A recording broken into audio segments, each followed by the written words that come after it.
better than the candidate I was presenting. Well, if you notice what's going on now, I mentioned to you that there are so many negatives and little positives. I'm hoping that you could bring out some of those positives, because the man who's pushing you now, Comrade Adams Oshomole, he's not the one pushing me. Don't get it wrong. You have his support. Yes. He's strongly behind you. Yeah. He spent a lot of time trying to, take back the words he said, and he hasn't said anything new about you that could sell you. Are you not worried about that? You see, he doesn't have to sell me.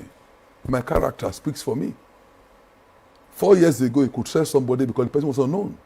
The reality is that I've been chief of staff, I've been secretary to government, I live in that state, I have businesses in that state. People know me in all the 192 wards. So the reality is that I don't really need somebody to sell me. I know people know me, and that's the difference. Well, he says he knows you better now. So he takes back some of the words he said. No. Just a second. Yes. He says he knows you better and is taking back some of the things he said. What we want to know is, what does he know about you now that we should know? That the people of Edo State need to know. Listen. If you want to know what he knows about me, then go and play back the statements he made when we were not divided. At the time when I was in PDP, was in APC, I was contesting against his candidate. He said a couple of things. Mr. Ize-Iyamu, this is an opportunity for listen, you. I'm trying to get you to sell yourself. No, listen. He has, in the past, described me in glowing terms. I remember my 50th birthday. He said most of the achievements of his government is attributable to my counsel. In writing, I have it. So if in the course of contestation against an unknown opponent he brought, he began to say, oh, pastor is a fake lawyer, pastor is a fake pastor.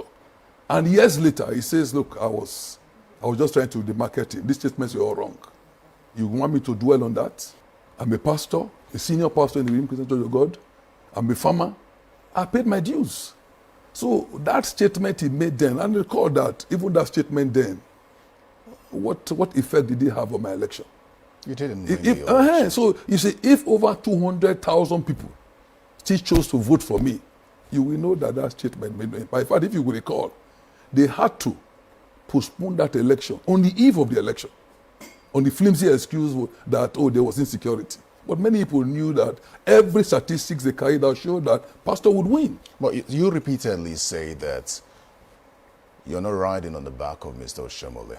And some would say he's your godfather. Is he your godfather? You see, those are, I'm sorry to say, silly statements, because I'm too big, too well known for anybody to talk about godfather. You are forgetting that, unless you are not covered down with the politics, as far back as 2005, I had started a group against godfatherism called the Grace Group with the slogan, no man is God. So if what I started many years ago, is it now, at this age, you will tell me somebody is my godfather? And in what sense? In what sense? Oshomole that I supported to be governor, Oshomole that was his DG, I was national vice chairman of the party. When you are talking about a godfather, you are talking about a godson. In politics, do you look at me the context of a godson with my experience and my pedigree? You haven't really won an election. You are the, what? But you haven't really won an election. I don't need to win an election for my status to be clear. I've heard people, people can call me a kingmaker. Are you going to call a kingmaker, a godson, because he's contesting an election? Nobody in Edo will believe that Pastor Ize-Iyamu is a godson to a politician who is a godfather. Nobody will believe that, because my pedigree is clear. I've been in the forefront of the policy of that state, so it's impossible to put that label on me. You can put it on somebody who is a novice, somebody who's just starting. What does the support of Mr. Oshomole mean to you? He's a former governor. Everybody's support is important. Whether you like it or not, he served our state for 8 years. Whether you like it or not, he did projects here and there. And so you cannot dismiss his relevance. Whether you hate him or not, you can't dismiss his relevance. So if he's supporting me, it's a plus. But there are so many others also supporting me. Very well, then. Now let's talk about governance as it stands, as far as Edo State is concerned. Do you think that Governor Godwin Obaseki has performed well enough? Do you think he picked up well from where Mr. Oshomole left? No, I think really that their quarrel is his failure to honor the pledge he made. He had said that his administration will be built on continuity. And 4 years down the road, you're asking yourself, what has he continued? Where are the new roads? Where are the new schools? Where are the boreholes? You compare what he's done to what the previous governor did with Mr. Oshomole. You see, I have gone around the 18 local governments, and everywhere we've gone, we've asked the question, what has this present government done in your local government? And the answer is no. What have they done in your ward? And the answer is no. Now, to be fair to Adams Oshomole, there is no ward in the state where you will not see one project he did. So the difference is very clear. And you see, if you want me to assess Obaseki's government for you, you'll be shocked. Because sectorally, I can tell you he has not done well. I think it's interesting that you heap so much praises on Mr. Oshomole, because in 2016, when you were running on the platform of the PDP, you didn't think so. In fact, here's what you said about him. You said this present government, that's the Oshomole government, has received over 1 trillion naira. No government has ever got that. And I served in the Lucky Benedion government for 8 years that he was there. If you add all the money that came from the 18 local government, it was 196 billion naira. Yeah. So, for a government that has received over 1 trillion naira, you will expect that their investment will guarantee the future of our state. Rather than do that, they embarked on reckless spending as if the good times will never cease. You went further to say they finished what was available and started to borrow. Not only have they wasted the resources of the present, they have mortgaged the future through reckless borrowing. That was what you had to say about the Oshomole government that you're praising. Listen. Oshomole is not the one that is contesting. You missed the point. The fact that I criticized Oshomole does not mean that he did not make impact. The issue I'm telling you is that in every local government, he had projects. That is not to say that he was perfect. And if you are criticizing him, are you not also going to criticize Godwin Obaseki, who was his chief economic advisor? So don't miss the point. No. You haven't said anything that you plan to do for the people of Edo State. Listen, you have not asked about my agenda. I did. I asked you. No. If you want to ask me, ask me directly. Let me clarify. Listen, if you want to listen, I understand English. Yes, I understand. The fact that you are conducting the interview does not mean that you understand English more than myself. Absolutely not. If you want to ask about my agenda, it's a simple agenda. I will tell you. We will come to those everywhere details. I go. Then wait. When you are ready for it, you let me know, and I'll tell you. Very well, then. I think we can take a break here, and when we come back, we'll talk a little more. Stay with us.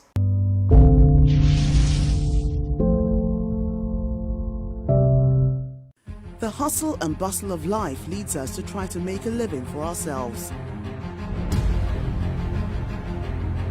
Living that life together, working together, we thrive, we make money. And no matter who we are, what we do, or where we are, we belong to a community. A people with a common goal. Welcome to Community Reports on Channels Television. On Community Report, we connect you to your community. For a continent rich in storytelling, news can sometimes be hard to find. Network Africa takes you deep into the heart of the continent, covering Africa like no other, with correspondence and analysis from across Africa and the world. Come with us on a journey to Africa as you know it and what it could become. Network Africa, weekdays on Channels Television.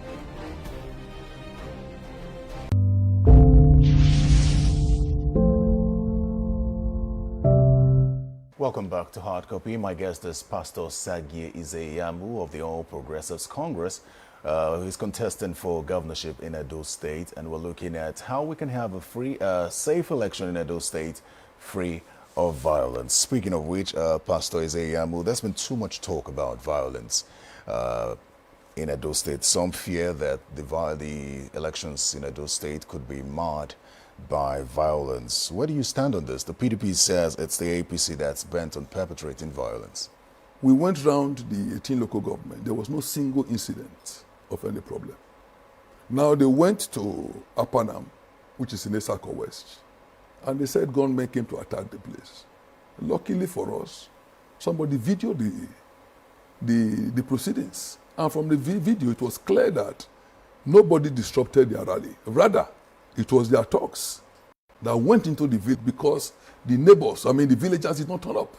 In fact, in that video, we saw a thug wearing a PDP t-shirt with Governor Obaseki and Philip Shaibu accosting a policeman and asking him to switch off his phone and stop recording. If people are attacking you, why will you tell a policeman to stop recording? But every time they say, oh, APC, where has APC been involved? Mention one single incident and I will explain. Where has APC been involved? A video. But, okay? There was yes. a video of Yeah. you speaking to some men that many considered thugs, where you told them that their responsibilities at the polls extend beyond their polling units and wards. They should go to other polling units and wards. Could you explain what that was? No, beautiful. Thank you. You see, I'm happy that you are a seasoned media man. What they did was that they doctored that video. I met those young men. Those are young men that worked against me in the last election. They worked with Godwin Obaseki. There are many videos where you will see him thanking them for the work they did.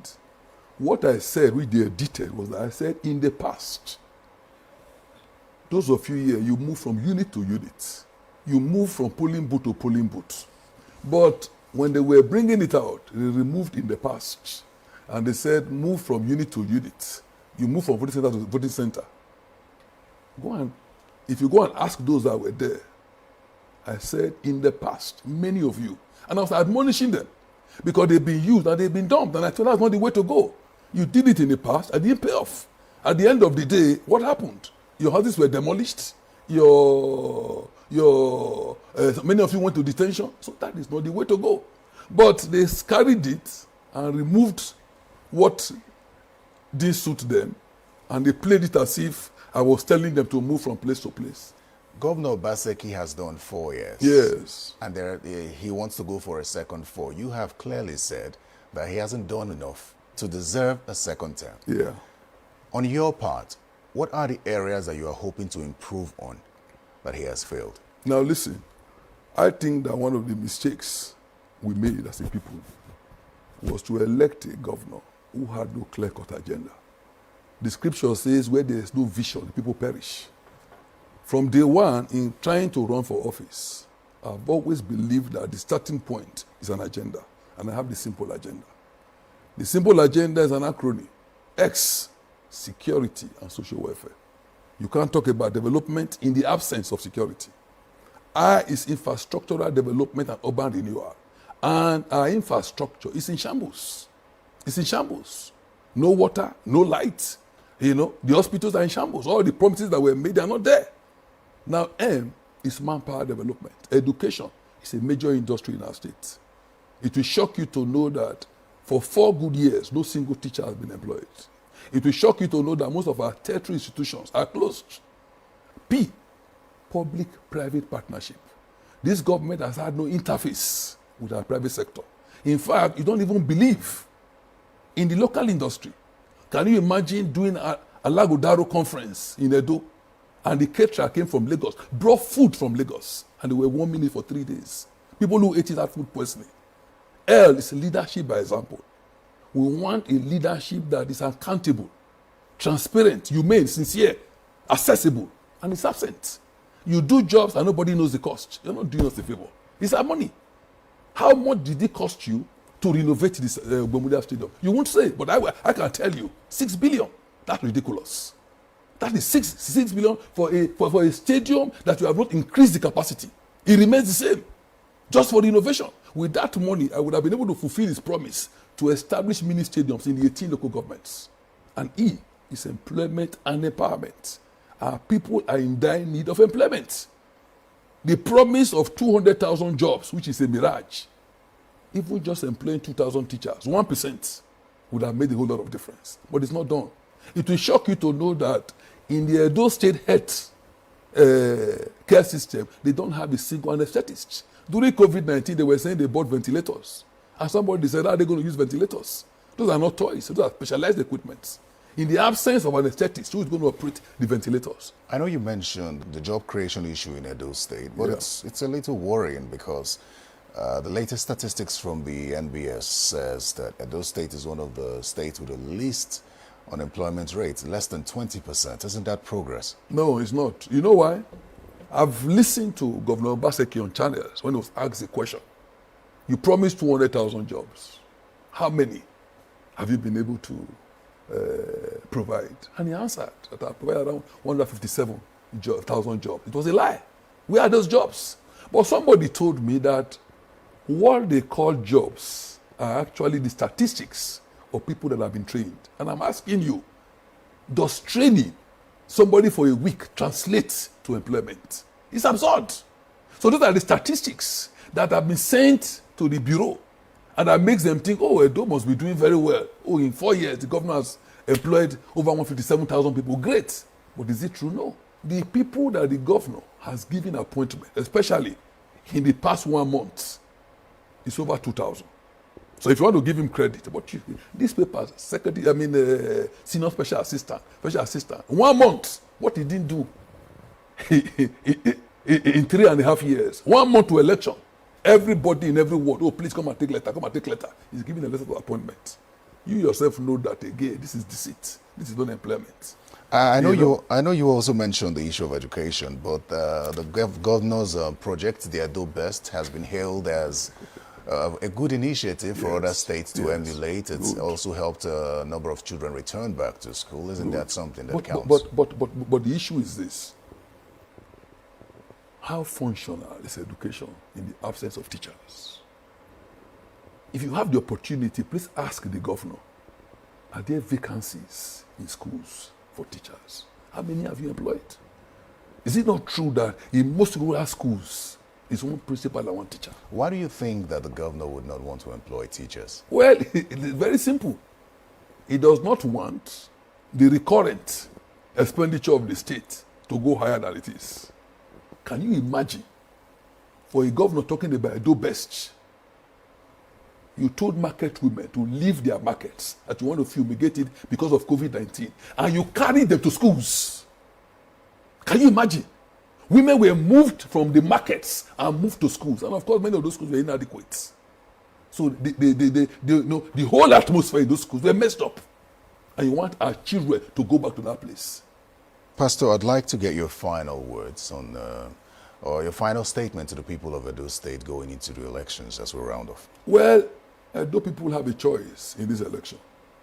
And the choice is, do they want things to continue the way they are, or do they want change? Are they satisfied with this present government? Is there improvement in their lives? Can they see development? Even in making this choice, I want to appeal to them. Let us surprise those who think there will be violence. Let this election be peaceful in our campaign and on the day of election. And I also want to appeal. Let nobody be afraid. I am confident that the security agencies and the God that we serve would ensure that on election day there will be peace.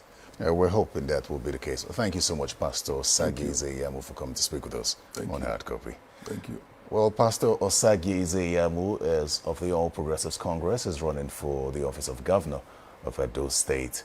Well, that's the program tonight, but we'd like to hear from you. So what are the issues that stand out for you as the polls approach in Edo State? To send a message to hardcopy@channelstv.com or tweet at @CTVHardCopy. If you miss any episodes, to go to our website, channelstv.com, or listen to our podcast on channelstv.com/podcasts.